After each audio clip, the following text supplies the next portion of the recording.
Sama untuk kebaikan, insya Allah kita lakukan. Karena bagaimana sabda baginda Nabi Muhammad SAW, khairun nasi anfa'uhum linnas, sebaik-baiknya manusia adalah yang bisa memberikan manfaat kebaikan kepada orang lain. Assalamualaikum warahmatullahi wabarakatuh. Waalaikumsalam warahmatullahi wabarakatuh. Alhamdulillahi wa kafa. Asyhadu an la ilaha illallah wahdahu la syarika lah. Wa asyhadu anna sayyidana Muhammadan abduhu wa rasuluhu la nabiyya ba'dah.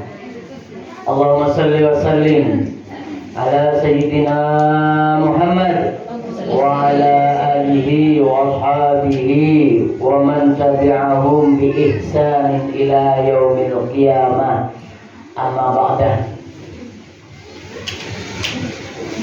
Qala Allah Ta'ala fil Qur'anil Aziz, a'udzu billahi minasyaitonir rajim.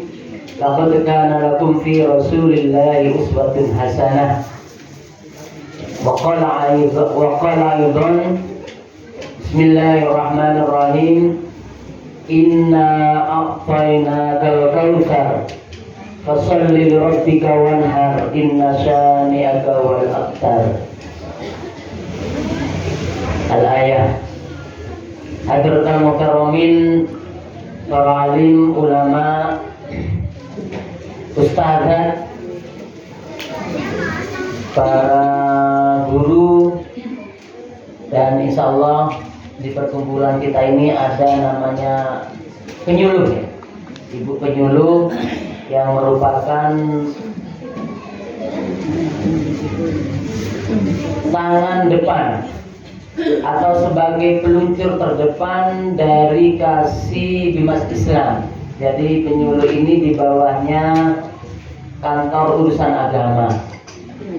Penyuluh ada yang negeri, ada yang non negeri. Jadi ada yang pegawai negeri, ada yang masih honor atau ikut mengabdi. Dan yang terhormat dan yang kami hormati pula para ibu hadirat sekalian, anggota Majelis Taklim Muslimah Al-Ma'ruf Tunggal Sari, yang insya Allah jumlah anggotanya sekarang sudah 220 ya, 225. Alhamdulillah. Bapak-bapaknya, jamaahnya antaranya 125 juga. Jadi selisihnya 20. Luar biasa ya. Ibu-ibu lebih semangat berarti. Tapi kalau demikian, bapak-bapak juga biasanya ikut pengajian di tempat lain karena mendirikan majelis taklim. Satu contoh, yang dulunya di Bongan, Pale itu belum ada, sekarang sudah ada majelis taklimnya bapak-bapak Al-Hikmah di sana.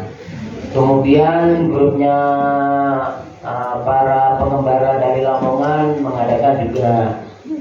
Jadi banyak majelis taklim, sehingga mungkin seumpama ikut 2 atau 3, mereka akan keberatan karena di samping kegiatannya yang banyak, mungkin juga karena kegiatan rata-rata adalah berdagang atau jualan, sehingga waktunya susah untuk membaginya, sehingga mereka ya sudah cukup, yang penting ikut salah satu atau dua-duanya. Mudah-mudahan langkah dan niatan kita hadir pada sore hari ini senantiasa mendapatkan ridho dari Allah Subhanahu wa taala. Amin. Kedua kalinya salawat dan salam marilah kita aturkan kehadiran junjungan baginda Nabi Muhammad sallallahu alaihi wasallam. Biqaulina Allahumma salli wa sallim ala sayyidina Muhammad wa ala ali sayyidina Muhammad. Beliaulah panutan yang kita harapkan syafaatnya di yaumil akhir, yang mana syafaat terkenal dari beliau itu adalah syafaatul uzma, syafaat yang terbesar di antara syafaat-syafaat makhluk hidup pada saat itu. Jadi ada nabi-nabi sebelumnya itu mempunyai syafaat terhadap umatnya, tapi Nabi Muhammad ini bisa mensyafaati semua umat pada saat itu. Jadi tidak hanya umatnya Nabi Muhammad saja yang disyafaati, umat sedunia, umat manusia sedunia nanti di akhirat itu mendapatkan syafaatnya Nabi Muhammad SAW berkat rahmat dan ridhonya Allah Subhanahu wa Ta'ala. Di saat orang-orang nanti di akhirat itu dalam kebingungan, jadi digantung, nanti kita itu digantung. Artinya digantung, tidak ada kejelasan, PHP kalau sekarang lebih gampangnya seperti itu. Jadi manusia nanti itu sudah dikumpulkan di padang mahsyar, ini tidak cepat-cepat diberikan pengadilan. Oh, kamu ke neraka, kamu ke surga, itu tidak. Jadi lama nanti masih. Sampai satu riwayat mengatakan bahwasanya keringatnya manusia itu sampai di bawahnya hidung, hampir nggak bisa bernafas. Keringatnya umat manusia sedunia ini karena sudah saking panasnya terik matahari, kering, kencing campur kotoran belakang itu nanti sampai di bawahnya hidung, hampir nggak bisa bernafas. Coba bayangkan baunya seperti apa. Bisa seperti itu, Allah itu tidak cepat-cepat memberikan pengadilan. Kamu lo ke neraka, kamu ke surga, enggak. Jadi saking bingungnya, sambil bertanya semua, mulai dari Nabi Adam, Nabi Yunus, terus nabi-nabi sebelum Nabi Muhammad itu saling bertanya, nggak berani saling bertanya. Umatnya Nabi Yunus bertanya kepada Nabi Yunus, Nabi ini gimana? Apa keputusan kita? Nunggu lama. Begitu juga nabi-nabi yang lain, umatnya. Nabi Sulaiman begitu bertanya kepada Nabi Sulaiman umatnya, ya Nabi, engkau adalah kekasih Allah. Apa ini yang kita tunggu-tunggu ini lama sekali? Padahal sebagaimana kita tahu bahwasanya satu hari di akhirat itu sama dengan berapa hari di dunia. Tidak tahu sendiri, ada yang mengatakan 1000, ada yang mengatakan 100. Subhanallah. Coba bayangkan seperti itu. Bayangkan kita. Nah, di saat seperti itulah kemudian Nabi Muhammad menghadap kepada Allah, meminta kepada Allah, ya Allah, ayo dengan kuasamu, dengan keagunganmu, umat manusia sekarang ini diberikan kejelasan, dijelaskan mau kemana mereka. Akhirnya setelah itulah hanya Nabi Muhammad yang berani. Nabi yang lain itu bertanya, engkau saja. Nabi sama Nabi, engkau saja. Aku pernah punya dosa, katanya Nabi Yunus. Katanya Nabi yang lain, aku pernah punya dosa. Sehingga akhirnya Nabi Muhammad yang menghadap, terus diputuskanlah, makanya itu namanya syafaatul uzma, diberikan kemudian ketegasan dari Allah Subhanahu wa Ta'ala. Oh ya, mulai ditimbang enggak? Mulai ditimbang. Yang sudah nunggu lama akhirnya ditimbang. Itu namanya syafaatul uzma dari baginda Nabi Muhammad Sallallahu Alaihi Wasallam. Jadi tidak hanya umatnya Nabi Muhammad saja. Kalau Nabi Muhammad itu seumpama berat kepada umatnya saja. Umatku kan sudah kelihatan nih di bawah benderanya Nabi Muhammad tuh, ya ini umatku. Sudah cukup umatnya Nabi Muhammad saja ini yang didulukan. Tapi tidak, semua umat pada saat itu mendapatkan syafaat dari baginda Nabi Muhammad SAW. Baik, para ibu hadirin anggota Majelis Taklim Muslimah Al-Ma'ruf yang dirahmati oleh Allah Subhanahu wa Ta'ala. Kita sudah memasuki 1 Dzulhijjah, atau mungkin ada juga yang sudah mengikuti kemarin. Ya, ada yang kemarin 1 Dzulhijjah. Gimana? Silakan, kita orang namanya fikih itu memang nggak bisa dipatok. Oh ini paling benar, ini paling benar. Artinya apa? Karena masing-masing sudah mempunyai dasar masing-masing. Gitu ya, punya dasar masing-masing yang terkenal. Mohon maaf, kalau di Indonesia itu ada 2 organisasi besar, ada Nahdlatul Ulama, ada Muhammadiyah. Ini memang di hari raya jarang tidak bertemu, tapi suatu saat dia akan kangen saling bertemu. Contohnya Idul Fitri kemarin, lebih dahulu Muhammadiyah, kemudian NU belakangan. Tahun ini pula untuk Idul Adha itu masih belum bisa ketemu. Jadi Muhammadiyah itu nanti duluan tanggal 28. Artinya apa? Kalau sudah duluan tanggal 28, berarti tanggal satunya, 1 Dzulhijjah itu lebih dahulu, berarti hari Senin. Ya. Sedangkan Nahdlatul Ulama beserta negara-negara tetangga lain yang mempunyai kesepahaman itu menetapkan tanggal 29. Artinya tanggal satunya dimulai hari ini. Ya, hari ini hari Selasa ya. Nah, ya, mulai 1 Dzulhijjah. Saya dipeseni jauh-jauh hari, sebenarnya ya sibuk ya. Tapi alhamdulillah pada kesempatan ini bisa berkumpul dengan panjenengan, mudah-mudahan bisa berguna, bisa bermanfaat. Saya dipesenin menyampaikan tentang keutamaan di bulan Dzulhijjah. Yang ada di otak kita, yang ada di depan kita, yang pertama itu ya haji. Karena namanya aja Dzulhijjah. Jadi di bulan Dzulhijjah itu ya yang utama adalah haji. Al-hajjul mabrur laisa lahu jazaa illa jannah. Orang yang melaksanakan haji yang mabrur itu tidak ada pahalanya melainkan mendapatkan surga. Artinya pahalanya haji yang mabrur atau mabrur itu ya otomatis masuk surga. Insya Allah sudah pada haji semua ya? Belum? Bukan tak bilang gitu ya. Insya Allah mudah-mudahan Bu ya, mudah-mudahan. Jangan kalau sudah punya rentek Bu ya.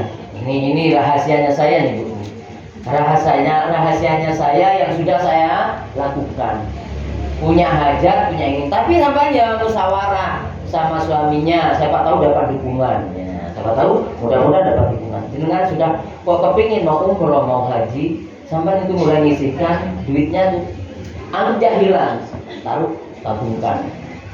Itu cara yang saya pakai. Saya dulu nggak dapat dukungan dari istri mau daftar haji, sehingga saya setiap habis nyunat uang saya itu tak anggap hilang. Bagian saya itu ya dapat 50.000 atau 100.000, tak anggap hilang, tak taruh. Saya nabung di BRI, ada tabungan haji namanya. Taruh. Saya bikinkan tabungan 2 atas nama saya sama istri. Pokoknya tabungan haji sunatan itu ke sana aja. Karena istri saya waktu itu masih kuliah, masih perlu biaya. Tapi hitung-hitungannya, kalkulasinya kalau menurut saya sudah wajib. Maka saya niatkan untuk haji pada waktu itu. Saya tabung 100, 200. Kalau sunatannya banyak, ya lebih banyak nabungnya. Dalam hari itu misalkan. Gak sempat sehari, 2 hari, pokoknya diniatkan terus saja. Orang namanya kita berkeinginan walaupun 10.000, 50.000, kalau sudah yakin tabungkan. Sekarang lebih enak lagi teman. Sekarang lebih enak lagi karena ada tabungan harian yang ke rumah-rumah. Sampai tabungkan di situ, niatkan sudah. Jangan diambil uang itu mau kepelak, jangan diambil. Insya Allah ada jalannya tersendiri karena sampai sudah ikhlas untuk benar-benar kepingin berhaji atau kepingin berumroh. Insya Allah. Akhirnya singkat cerita, kami haji juga bisa daftar berdua, umroh juga bisa umroh. Artinya seperti itu, Allah akan memberikan jalan. Kalau dihitung oleh akal, nggak mampu kita, nggak mampu. Banyak orang yang mobilnya mewah tapi tidak berkesempatan, rumahnya bagus, belum bisa berkesempatan ke sana. Banyak juga, ya kan? Ada juga orang yang takmir mushola, takmir masjid, tapi bisa umroh. Nah itu apanya? Artinya ada kesempatan oleh Allah, diberikan kesempatan untuk menjadi tamunya Allah. Jadi saya mempunyai kesempatan, sudah punya rentak, segera ini taruh. Ya pun 10.000, sampai nggak sampai terserah Allah, gitu aja. Sampai nggak sampai terserah Allah. Ya, sampai nggak sampai terserah Allah. Itu yang saya jalankan, yang saya lakukan. Akhirnya benar, saya juga nyampe ke tanah Allah. Bapak Ibu rahimakumullah, itu tadi yang pertama, keutamaan di bulan haji nyata sudah itu, karena itu adalah kewajiban sebagai umat Islam. Rukun Islam ada 5. Pertama, membaca doa syahadat. Kedua, sholat, zakat, puasa, haji jika mampu. Tapi banyak juga orang yang suka-suka nggak mampu ini. Gitu ya. Padahal nggak ada niatnya aja yang nggak dipupuk. Itu gitu ya.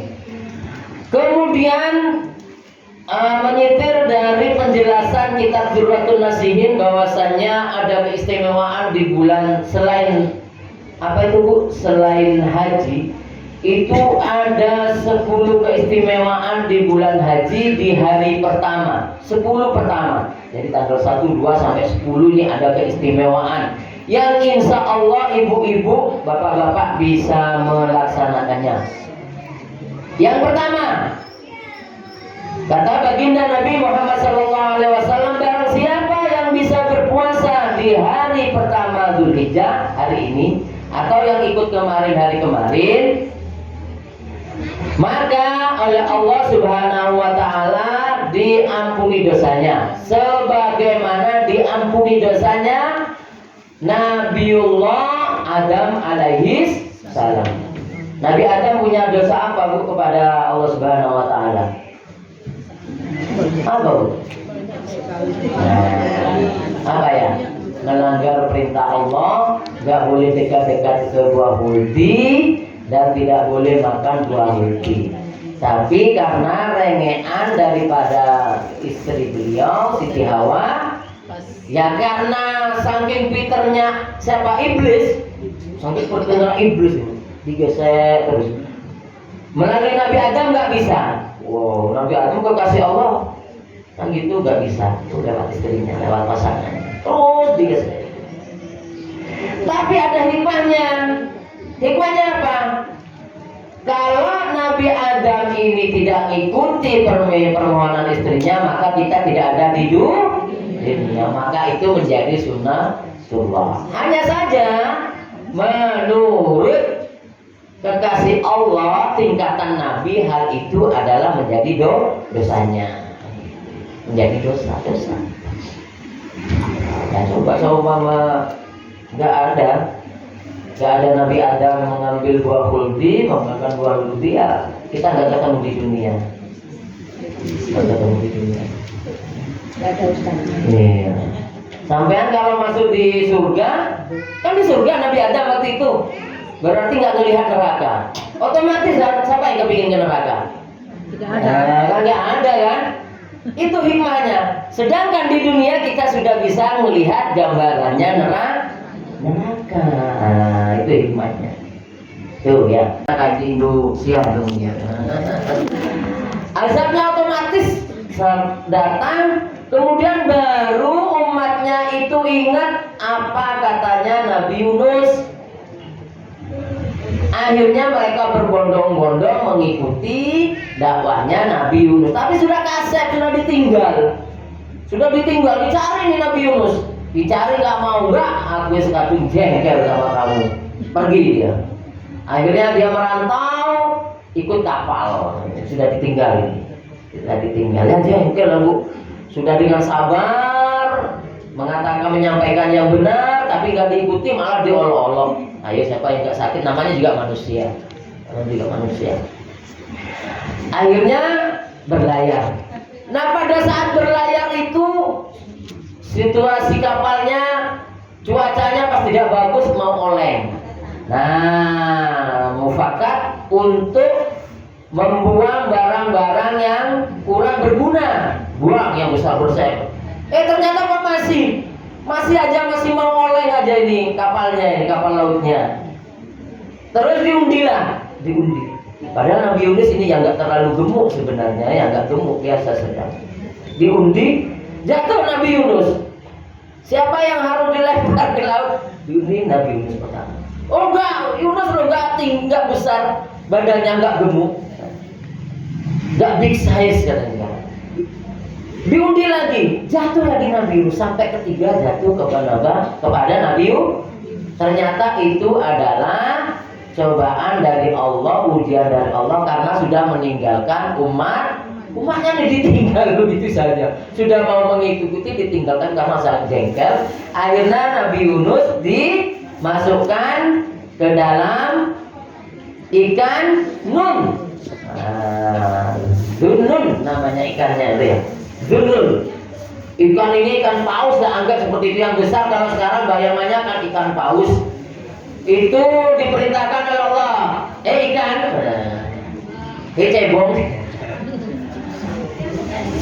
Aku perintahkan engkau untuk memasukkan hambaku atau masukkan kekasihku ke dalam perutmu. Tapi ingat, jangan sampai robek, jangan sampai patah tulangnya. Benar.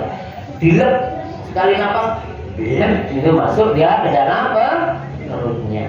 Kemudian Nabi Yunus sadar, Nabi Yunus insaf karena tadi kesalahan meninggalkan umatnya di belakang, sudah mau ikut tapi tetap ditinggalkan. Akhirnya Nabi Yunus berzikir la ilaha illa anta subhanaka inni kuntu minadz dzalimin. Ya Allah, tidak ada Tuhan selain Engkau. Sesungguhnya aku dalam keadaan zalim. Zalim itu apa? Sering disebut zalim. Apa artinya zalim? Yes, menempatkan sesuatu bukan pada tempatnya. Termasuk kalau jenengan itu adil, melakukan adil kepada anak-anaknya. Tentu kan beda, anak yang besaran, yang kecilan, yang lebih kecil. Baru saya mau berbuat adil, semua saya kasih uang 1 juta, padahal yang satunya masih baik. Itu namanya termasuk dolim, ya, termasuk dolim. Tidak menempatkan sesuatu pada sesuatu, harus bijak. Jadi yang besaran kebutuhannya 1 juta atau yang ke 100, yang kecilan 50.000, yang kecilan lagi nggak memerlukan karena masih bayi, paling cuma perlu susu, jadi orang tuanya yang itu Bu. Akhirnya kemudian benar Nabi Yunus diselamatkan oleh Allah Subhanahu wa taala di dalam ikan nun, Jadi kalau ingin tahu apa nama ikan yang menyelamatkan Nabi Yunus adalah ikan nun. Apa pahalanya puasa di di tanggal 2 Dzulhijjah? Puasanya adalah puasa di hari kedua, diberi pahala setahun. Oh, enak ya, jadi umat Islam itu enak sekali Bu ya. Apa-apa sedikit-sedikit pahala, dosa lagi dikasih pahala. Siapa yang nggak pernah berdosa? Al-insanu mahalul khata' wal nisyan. Umat Islam itu sudah dinas, sebenarnya tidak Islam saja, semua manusia. Al-insanu berarti manusia, siapapun, tidak melihat agamanya, sukunya, itu sudah dinas mahalul khata', tempatnya kekeliruan, wan nisyan, dan tempatnya kealpaan atau kelupaan. Artinya apa? Sering lupa terus berbuat dosa. Tapi dikasih hadiah oleh Allah bulan yang lalu, bulan Ramadan. Barang mangkoma Ramadan imanan wa tisaban, ghufira lahu ma taqaddama min dzambi. Barang siapa yang beribadah di malam hari di bulan Ramadan dengan iman wa tisaban, karena hanya memohon ridhonya Allah, maka diampuni dosanya. Man shoma Ramadan, barang siapa yang berpuasa di bulan Ramadan, man shoma Ramadan imanan. Lagi banyak sekali rahmat Allah yang telah diberikan kepada terutama umat Islam. Gitu kok seneng keluar dari Islam, ma'udzubillah min dzalik. Gitu loh. Kadang orang-orang kita, ya Allah, kembali lagi ke hidayah. Kadang orang-orang tanpa disadari terpeleset mulutnya, omongannya itu sehingga keluar kata-kata yang menjadikan syirik. Orang yang keluar dari Islam itu bukan hanya orang yang keluar dari agamanya, tapi kadang sering melakukan perbuatan-perbuatan yang mulutnya itu berbuat kesyirikan. Berbuat syirik itu artinya menyekutukan Allah, menyamakan Allah dengan zat yang lain. Padahal Allah itu tidak bisa disamakan dengan apapun. Allah itu Allah ya Allah. Dia yang menciptakan. Tidak ada ciptaan itu yang sama dengan Allah. Tidak ada makhluknya yang sesuai sama dengan Allah. Jadi tidak boleh kita menyamakan atau mensyirikkan Allah. Nah, ini itu secara gambarannya seperti itu. Kemudian yang ketiga, barang siapa yang berpuasa di hari ketiga bulan Dzulhijjah, maka oleh Allah diberikan pahala, dikabulkan segala doanya. Nah ini dikabulkan benar hari ketiga. Sekarang hari pertama, besok kedua, ketiga dikabulkan. Siapa tahu nih ada yang punya cita-cita besok ya puasa. Ya Allah, saya ingin haji. Tadi kan sudah itu salawatannya. Ziarah Makkah wal Madinah. Besok puasa, kemudian berdoa dikabulkan. Amin. Allahumma amin. Sebagaimana Nabi Zakaria dikabulkan doanya di saat umur sudah tua, sudah istrinya menopause, sudah tidak ada harapan lagi untuk melahirkan anak, mempunyai momongan, ternyata dikabulkan oleh Allah Subhanahu wa taala, diberikan momongan. Ya kalau sekarang mungkin orang waktu itu dikatakan rambutnya sudah memutih, tapi sekarang banyak yang kecil-kecil memutih Bu ya. Jangan itu ya. Ya wis gampangannya gambarannya sudah menopause. Sehingga secara medis kalau sudah menopause itu tidak bisa bereproduksi lagi. Jadi tidak bisa dibuat anak lagi.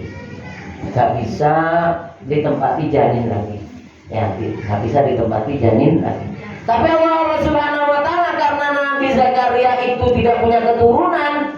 Kalau tidak punya keturunan berarti nggak ada yang bisa melanjutkan perjuangannya. Nabi Zakaria itu sampai ngajak Siti Maryam. Ingat Siti Maryam siapa? Siti Maryam ibundanya Nabi Isa alaihissalam. Maryam ini anaknya saudaranya Nabi Zakaria, karena pada waktu itu dihina oleh orang-orang sekampung karena hamil tidak ada suaminya. Tapi kehamilannya ini secara gaib, bukan kehamilan seperti zaman sekarang ya, yang tidak ada pasangannya bisa hamil. Ini gaib kehamilannya. Mudah-mudahan kita dijauhkan juga. Mudah-mudahan anak-anak kita dijauhkan. Ya, mudah-mudahan kita dapat ampunan dari Allah, dan kita mohon anak-anak kita menjadi anak-anak yang terbaik, anak yang soleh solehah. Anak yang soleh dan solehah itu dimulai dari sebelumnya, mulai dari merencanakan bibitnya itu.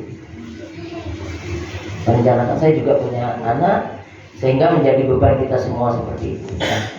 Gak melihat itu ustaz, melihat itu orang kaya, orang miskin, kita semua hanya bisa saling mengingatkan, bisa saling mengingatkan bahwasanya kita semua berkeinginan mempunyai anak yang soleh dan soleh. Sama seperti Nabi Zakaria, Siti Maryam akhirnya diajak pada saat itu, kemudian ditempatkan, dibuatkan tempat ibadah, mihrab, dibuatkan mihrab seperti ini.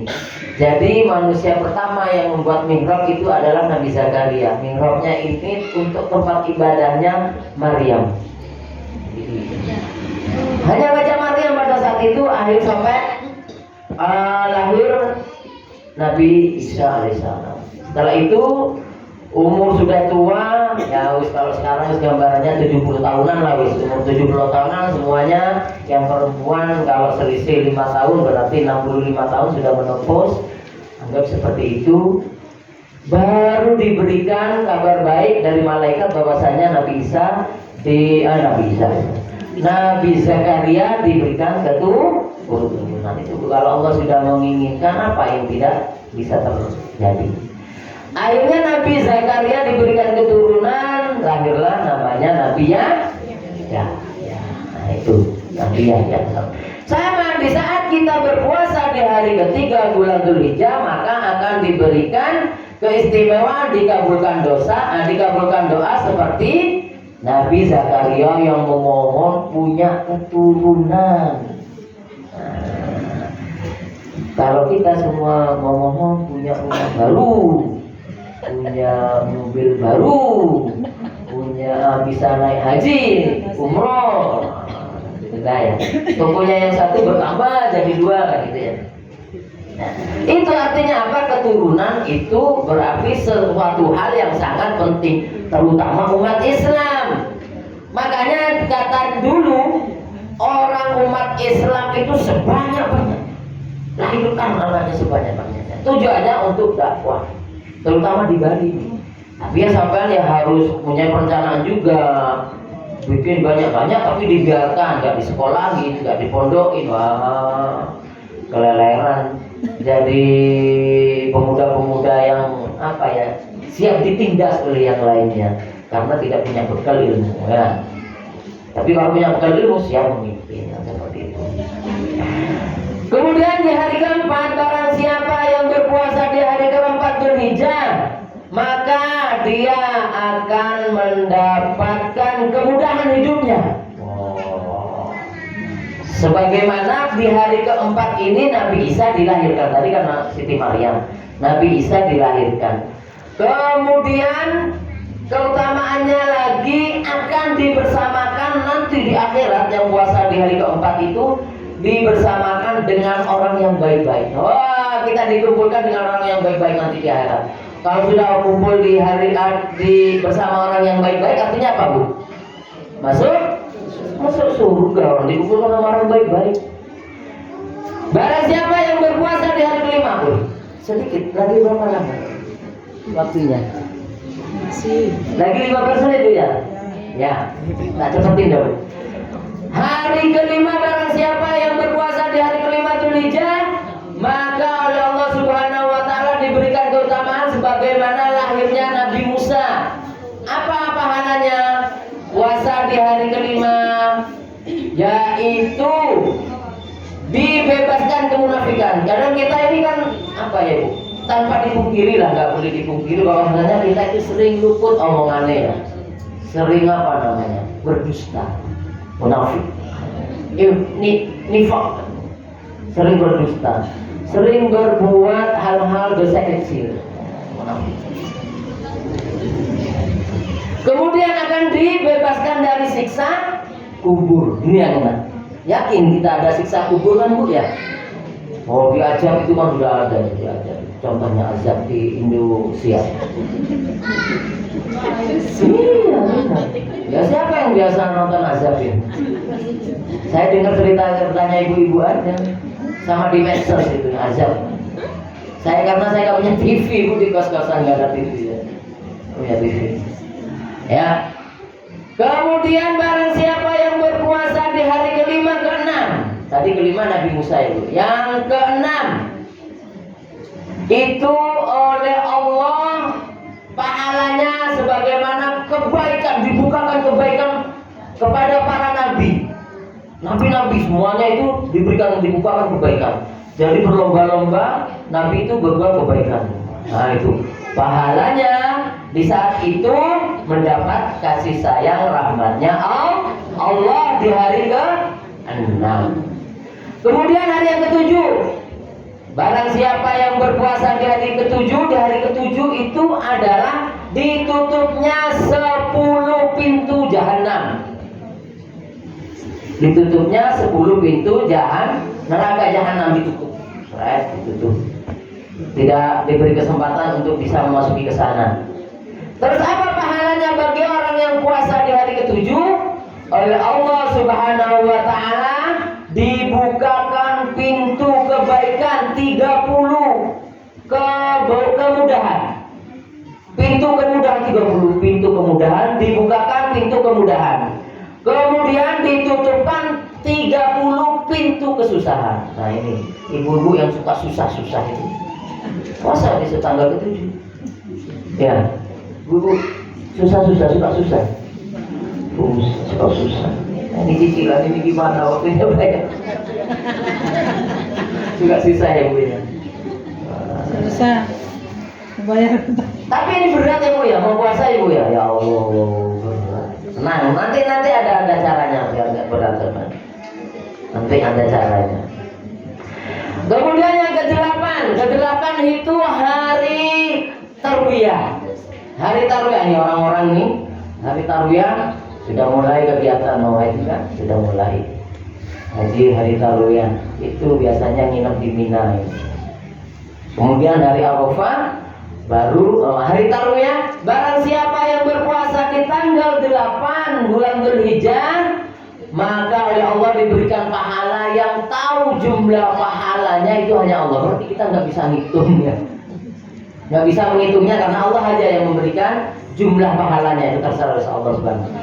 Kemudian yang ke-9, barang siapa yang berpuasa di hari ke-9 atau hari Arafah, pas orang-orang berkumpul di Padang Arafah, orang yang haji wajib hukumnya itu berdiam diri wukuf di Arafah.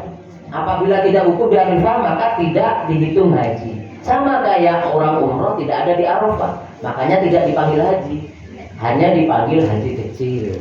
Tapi sampai nggak usah ngomong karena saya sudah pernah ke mana umroh, nggak usah panggil cici, nggak usah, apa-apa, santai saja. Panggil bro, mas, enak. Biasanya Bu Desi ini saya ada itu nggak bisa, malu saya. Kalau panggil haji maka saya nggak bisa pakai celana cekak. Padahal sering di Bali suka panas ya.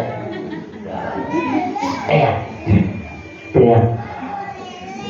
Diberikan pahala pada hari Arafah itu, diberikan pahala diampuni dosanya setahun yang sudah lewat, setahun yang akan datang. Oh, enak sekali ya.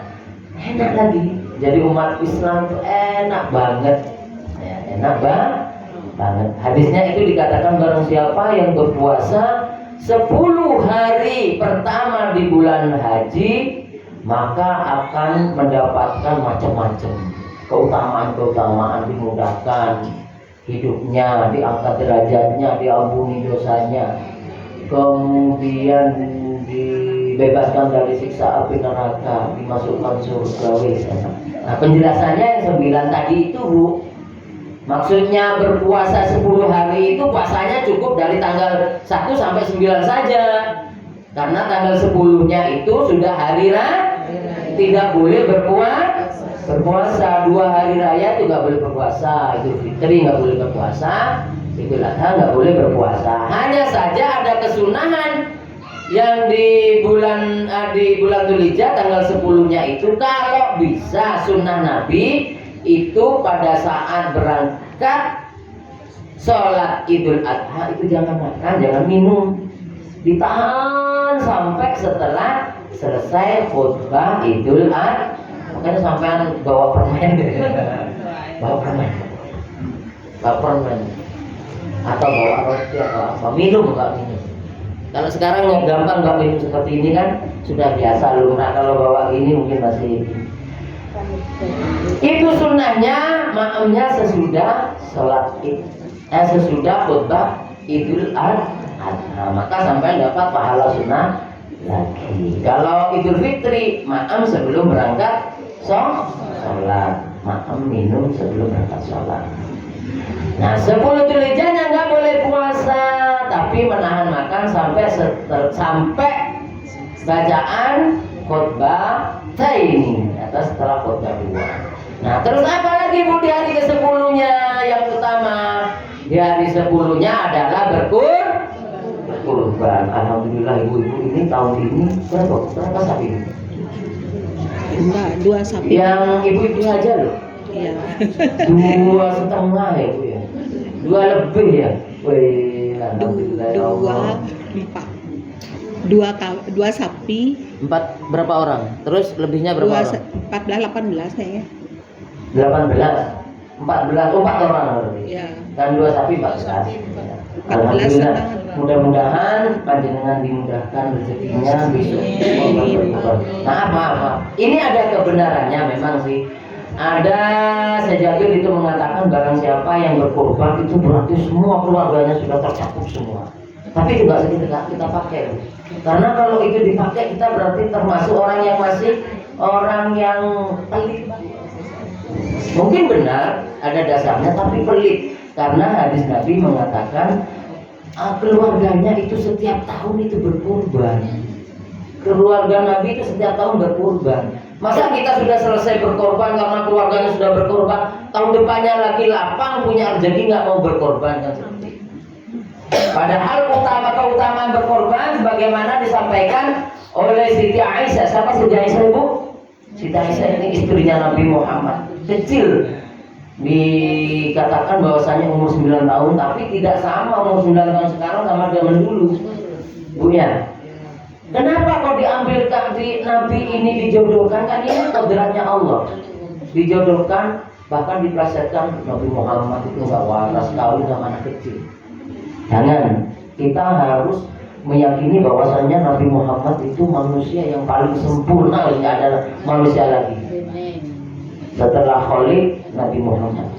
Setelah pencipta, Nabi Muhammad. Kita harus meyakini bahwasanya Nabi Muhammad itu makhluk yang paling sempurna. Dan itu diakui oleh semua nabi-nabi terdahulu. Masa kita umatnya mau melecehkan Nabi Muhammad? Ternyata Nabi Muhammad ada hikmahnya. Siti Aisyah itu orangnya cerdas. Anaknya Abu Bakar As-Siddiq, anaknya sahabat yang pertama. Siti Aisyah itu cerdas. Coba kalau Nabi Muhammad nikah sama punya kita ini, nggak bisa meriwayatkan hadis. Jadi hadis-hadis dari Nabi itu dikumpulkan, disampaikan kepada sahabat, kepada tabi'in. Ada orang yang mengumpulkan hadis, dicatatkan, Siti Aisyah, saya pengen dong kisahnya Nabi pada saat itu gimana. Baru dikisahkan, dicatat oleh ahli hadis. Ini karena Siti Aisyah itu orang yang cerdas. Hikmahnya itu seperti itu. Ya, hikmahnya seperti itu ya, di samping cantik ya, sampingnya. Bahkan Nabi Muhammad itu memanggilnya dengan sebutan Umairah, yang pipinya kemerah-merahan. Ya, pipinya kemerah-merahan. Saya bacakan hadis Nabi dari Aisyah, Ibu ya.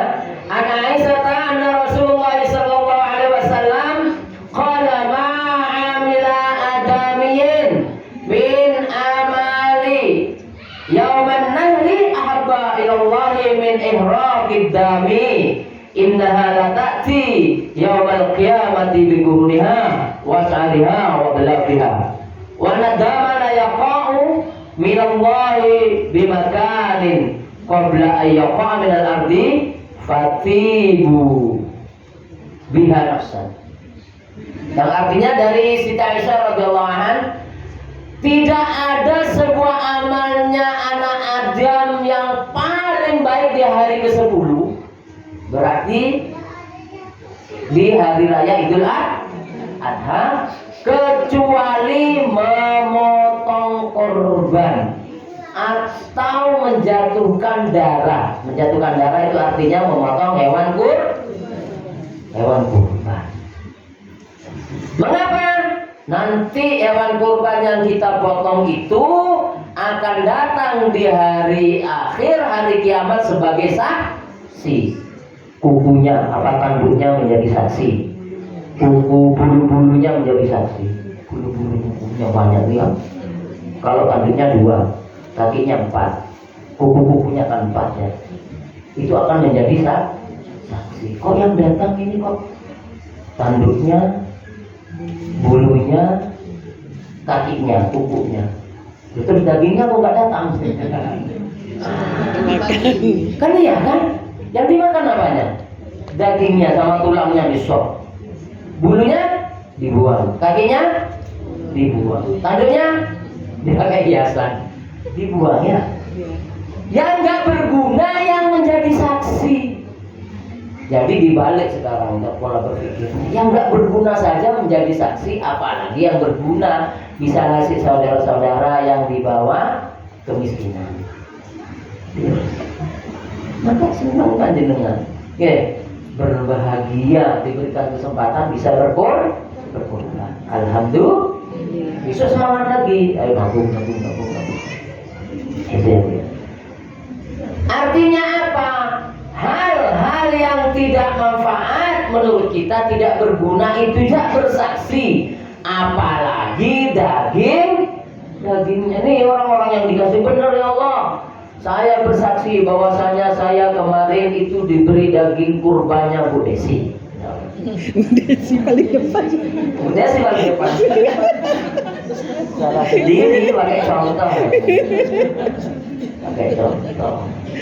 Si Fulana lagi, iya benar ya Allah, saya kemarin loh dapat gini, dapat hewan kurban, dapat daging hewan kurban. Dari siapa? Enggak ngerti, karena panitia yang ngasih. Buka catatannya malaikat. Oh, ini catatannya dari tangganya Bu Desi.